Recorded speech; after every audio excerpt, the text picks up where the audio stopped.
good day, good morning, good evening. We're Whatever, live wherever you from are. the Netherlands, and some of us are still feeling the jet lag. Yeah, yeah. Rod's like, I need a nap. So anyway, It was 45-minute flight for me, and I'm really feeling Yeah. I tell you, it's been an amazing 3 days. We are sitting down with David Kendall from Lake Country.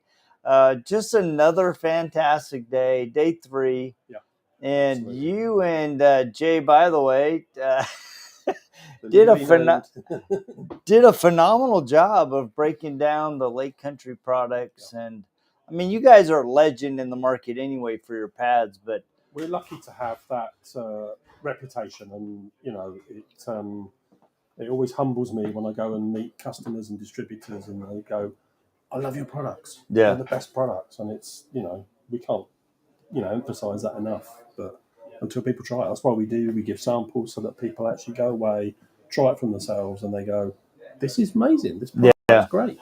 Yeah, I think the only thing we didn't get to look at today with you guys was the marine line. Correct. Yeah. The big old blue shag carpet, the Scully pads, Sully pads.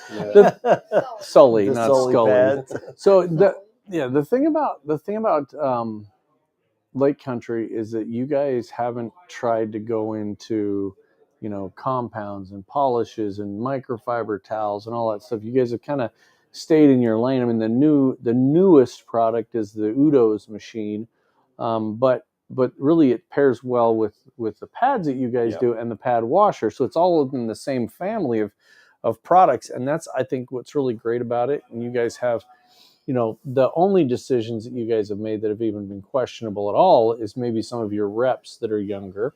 Yeah. Maybe brand ambassadors. the brand ambassadors. Maybe this young guy Steve might have been just but everybody. He's only going to be detail kid for so long. Yeah, he's actually doing a great.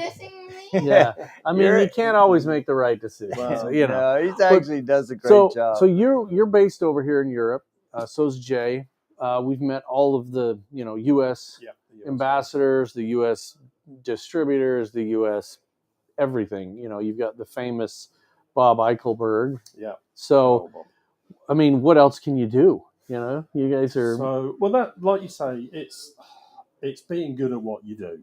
And yes, we could have come out with compounds. We could have come out with a whole multitude of products that people want in detailing. But once you diversify, you can lose focus on what your core products are and what actually makes you money. Yeah. And I still believe that we've got, and I know for a fact, there's new products coming next year. I can't tell you any more than that. Yeah. But they're in the family. Yeah. You know what I mean? And that's if you're making a great product, then you can analyze and go, okay, how can we continue to make this, but maybe make it better or more efficiently, or even tweak what you do well. Yeah. Don't try and diversify so far that you're crap at all of it. Well, it's interesting. My experience today with the new machine, the new Udo's 3-in-1. And because I got the 5-in-1 out of the gate, Bob Eichelberg said, "Oh, you ought to try this." And so I got one, took it home, put it in rotary mode, did my entire boat. It worked great. But I can tell you, getting my hands on the 3-in-1 today was a completely different experience. It's a lot more balanced. It's quieter. It's a lot smoother. And I'm like, dude, I want to trade it in. I mean, and I think that's, to me, I was thinking about kind of the process, because I know Jay, and it's like you want to bring something new to the market. You think you have it all pieced together, and the first rendition isn't exactly what you think it's going to be and how it's going to be received. And so you go back to the drawing board. And I love that, because you guys seem to always be innovating. Like, with the extra dense pad, with the little layer and stuff. It makes such a huge impact. And that's kind of our credo. Our buzzword is innovate for, products that are going to make your life easier. Yeah. And that's what, with new materials that come out, in the recent years, coming out with microfiber pads, which, some people don't think that's recent, but in the whole scheme of things, that's the most recent pad innovation has been microfibers. And then synthetics, right? Like the synthetic wools and the synthetic, with the different heights of microfibers. And again, like Jody and I always say, we learn something at every single event we go to. And I learned a lot today about microfiber pads that I had no idea. Sure. So I think that there's a big, there's a steep learning curve. I mean, you can't know everything about everything, No. but you go with the things that work. And I know that some of the HDO CCS pads are some of my favorite personally, just because they're so versatile, and especially with compounds that are non-diminishing, or compounds that have a little bit longer of time that you can work Sure. with them, you get more with them. So it was a really good demo on a black hood. Like you say, with the new materials and stuff, you'll see that with the new marine line. Yeah. We've actually got some new material in that that's never been used before. Yeah. And our tests and trials with it have been really successful, to the point that guys have gone, this is great. And I think you'll find later down the line, it won't just be used for marine. It will transfer back into automotive as well. That's cool. It's actually shag carpet. If you look at the one, it's 70 shag carpet. And They're recycling from my grandma's house. Yeah, So new old stock. Yeah, new old stock. We take on there. Why is there a hole in the floor? Yeah, Why is there a hole in the floor? Yeah. So you really need to physically, and we always say this about every product, but you really need to physically get your hands on these, because they're so different.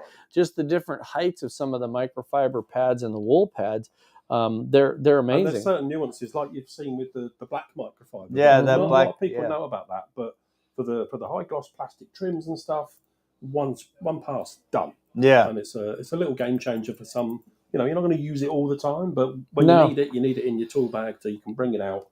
And that's the one thing that I really like too, not only seeing that pad, was Jay. Today was the first time where somebody explained stall. In a way that made sense, right? Yes. Jay really broke it down, and he's like, all right, let's look at kind of, polished movement, and we have this assumption that once it stalls, it's not working.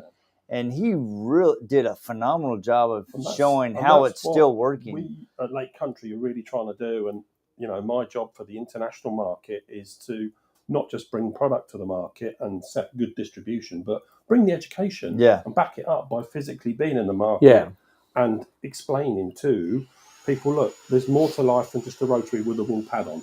Yeah. And the reasons why are this, and this. And explain in simple terms that it's okay to have pad stall. You're still going to be cutting. You're still going to be, the work's still getting done. So that's what we try and break down those myths and just provide science to base it. Yeah. Well, it's interesting. Just both the similarities and the differences in the regions. What Jay was saying over here. These are especially, actually, I think it was you were saying it. These are especially popular here in the UK. Yeah. And that kind of struck me as interesting, because paints are different all over. Every car is different, but not that much different. No. So it makes me wonder what I was like, well, what do they know that we don't? And I one of the reasons I think there was a difference, and I don't know if it's the same now, I'm talking probably 10 years ago, was that I know a lot of car manufacturing or body shop in the US used less extraction when they were sanding. So there was perhaps more dust nibs about, more imperfections. As far as I've been told or understand, whereas in Europe, extraction's kind of been law for a long time. So you can't have dust floating around the workshop. So probably your cutting was far more needed and probably born out of the size of the vehicles. I don't know. But there's been that's the really only difference, and just the different nature of the market. It's because the cars are all smaller. But it does vary. Suburban, as you probably know. Scooter. Well, you love the Scooter. It's interesting because I'm driving around looking at cars that you don't see a lot in the United States. Now, we used to have a lot of, we're going to mispronounce all of these, so let's just throw that out there. But what do you call them? The Peugeots. Peugeots. The Citroens. We don't get a whole lot of the French cars. Yeah. And as Jody called it looks like a knockoff Volkswagen Beetle. Well, the old ones do. I saw a couple of the ones we just don't ever get at all. So Skoda, do you get the we don't Skoda? get the No, we Skodas. don't get the Skoda No. either. So And then there's even actual models we don't get. Yeah. Like there's a Volkswagen model that's smaller than a Golf, but we don't get that one. Right. A Polo, we don't get the Polo. Well, there's even a difference between the UK and Europe. Mm-hmm. So what we used to call Vauxhall in the UK is Opel in Germany. Yep. oh wow. It's the same company, Yeah. same cars, and they had different. So the Cadet was a, I can't remember the name of it now, but they were all different names for the exact same car, but one for UK, one for Europe. Well, that's the same thing. We used to get Opels, but we about 1970s, we had the Opel GT. We called it the poor man's Corvette because it's so much smaller. That's about it for the Opel market in the United States. But anyway, it's not that it's different. It's and it is that it's different. I mean, it's a very unique flavor. I mean, you guys have a lot of different rules. Smaller roads. Yes, definitely. It's, the other thing that I learned today, because I love the HDO pads, but I never made the connection that it's a combination of open celled and closed celled in the dimples. I just had never made that connection. The CCS part of that is it makes sense once you explain it that it's closing those cells. So it holds the compound. It holds the compound in it. Yeah. Yep. And that makes sense. Plus everything, like you talked, I think there's 3 or 4 different things we talked about that's for cooling. Yeah. The hole in the middle, the dimples themselves, and then the way that Jay is rotating the pad up on its end. And then the interface that has polisher, scoops. It's like on a 911 Carrera C4, the scoops that go back to the rear tires, they're in the backing plate. So, I mean, that's just kind of a tried and true design and engineering is to suck in like an airfoil on anything that pulls in cooling. So, which the cooler it is, the longer it's going to last. The pads are going to last longer. The paint's going to last longer. Everything. So, awesome day of learning as far as that goes. We still have one more day, day 4. And we'll wrap everything up here. But this is what I love about the summit is you get a taste of everything. Yeah.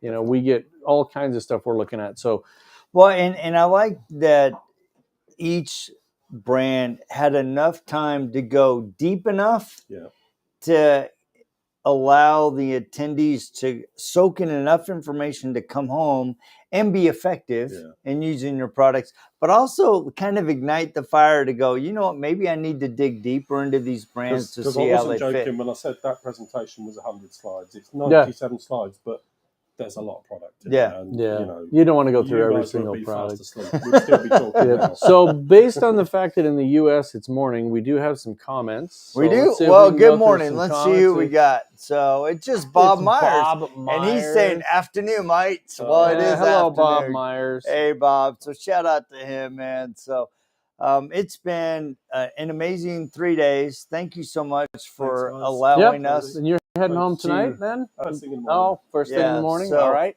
It's been that whole an amazing 45-minute flight. It's draining. It's going to be crazy. Take some snacks. Take some snacks. I like it. Lined up. Yeah. It's going to be tough. It's going to feel like that 10-hour flight we got going home. So. We have just loved the Lake Country team. So you are, before we wrap up, you're responsible for international business? Everything outside the US and Canada, I'm your man. You're the man. So how do people get in touch with you? Email, phone, all the standard channels. All the standard channels. So awesome. Always awake. I'm awake 24 hours a day. It feels like that. I feel like I've been awake 24 hours a day for the last week and a half. We have the detail kid here. Come over here. Why don't you just get real quick? No. Come over here. Right. So you are the Lake Country ambassador, right? So is there anything that you took from the Detail Summit or just in general from your knowledge that you think should be shared with everybody? I mean, there's a lot of different pads, just all the way around. Like, for example, we didn't get the marine pads, but we had the H2O pads, but they had like the nipple, the open CCS. I didn't know they made them so small. I only thought. The little 3 inches. The HDO pads are 1 and 2 inch. Yeah. Yeah, I didn't know they put them on that small pads. I only thought they put them on the 5 inches. Yeah, we don't do the CCS on the smaller ones. So the On 3 the inch, 3 inch. 3 inch is the smallest. Yeah, the that's CCS. what I was Yeah. saying. Yeah. Yeah, Which they're but- fabulous. They're actually That is one of my favorites. That's is on the awesome. 3. Yeah. So, and you've been geeking out. You've been learning and growing. It's fun to watch, and you really do a good job of being a brand ambassador. I watch you at SEMA interact with customers, Yeah. kind of talking about the polisher and the pads, and so That's all I did. I know. So Yeah. it's going to be fun to kind of watch you over the next couple Yeah, years. definitely. So Absolutely. yeah. So anyway, guys, you know that Lake Country is your favorite pad. It's our favorite pad. Yeah, So it here first. yeah. So, but anyway, thank you so much for No problem. allowing us Thank you. to visit and sharing your knowledge. I mean, you and Jay were absolutely amazing. Shout out to Richard and Paolo and Hans for putting this together. It really has been an amazing 3 days. We got one more day left, and Yeah. I think we'll be doing some We're gonna be podcasts wrapping tomorrow. it We're up, kind of more done for the day. podcasts. So And then you guys are just getting started. We're going to go home and I'm going to crash for like, Rod needs some. I need another nap. Anyway, we'll check you guys later. See ya.